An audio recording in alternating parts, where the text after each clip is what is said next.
So, Just Stop Oil, Alex, you're not winning over the public with that sort of criminality, are you? Putting people's lives at risk. You've got to stop this. It's eco-terrorism, Alex. Well, actually, when we did our actions in April, there was an independent YouGov poll that showed that more people supported climate activism after the protests that we did. And we're not trying to win the X factor here.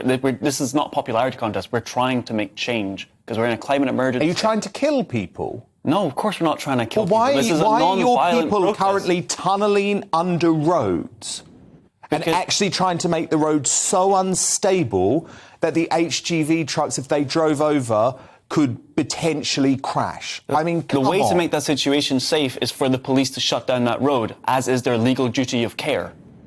It's your legal duty of care not to destroy roads, not to destroy property.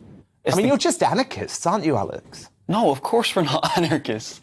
It's the government's duty of care in order to make sure that we have a livable planet within the next 50 years. It's been 40 degrees in London.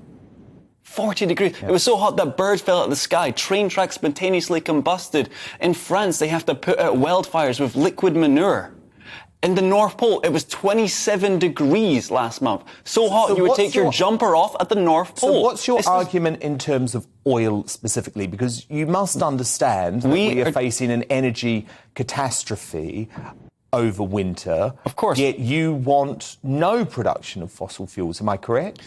We're trying to say that no new fossil fuel licenses in the UK, because currently they're trying to push through another 40. We have 8 years of oil in reserve, which is more than enough time for a fair transition to renewable energies, which are currently 9 times cheaper per unit of energy. We could be insulating homes, we could be subsidising public transport, we could be tackling the cost of living crisis and the climate crisis right now at the same time. And yet we're just not doing this. We have so many solutions available that are just not being used. Instead, we're subsidising the government, as the government subsidising the fossil fuel industries with £236 million a week.